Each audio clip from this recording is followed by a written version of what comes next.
ehtiyatlı olun. Siz salih iş görəndə bunu insanların önündə onlara göstərmək üçün etməyin. Yoxsa göylərdə olan atanızdan mükafat almazsınız.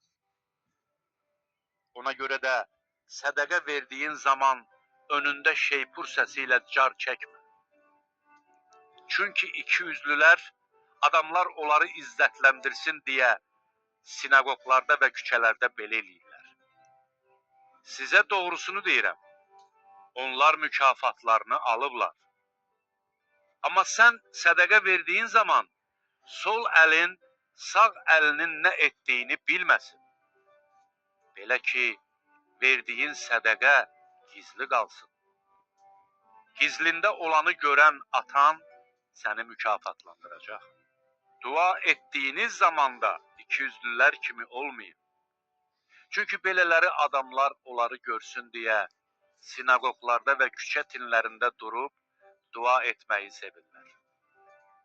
Sizə doğrusunu deyirəm, onlar mükafatlarını alıblar. Amma sən dua etdiyin zaman öz otağına gir və qapını örtüb gizlində olan atana dua et. Gizlində olanı görən atan səni mükafatlandıracaq. Dua edəndə bütpərəstlər kimi boşboğazlıq eləməyin. Çünki onlar düşünür ki, çox söz söyləməklə eşidiləcəklər. Siz onlara bənzəməyin. Çünki atanız nələrə ehtiyacınız olduğunu siz ondan diləməzdən əvvəl bilir. Buna görə siz belə dua edin.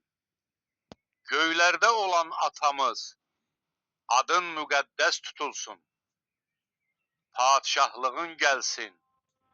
Göydə olduğu kimi yerdə də sənin iradən olsun. Gündəlik çörəyimizi bizə bugün ver.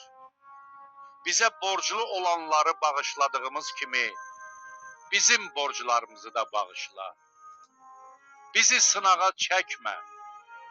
Lakin bizi şərdən xilas et. Çünki padişahlıq, qüdrət və izzət əbədi olaraq sənindir. Amin.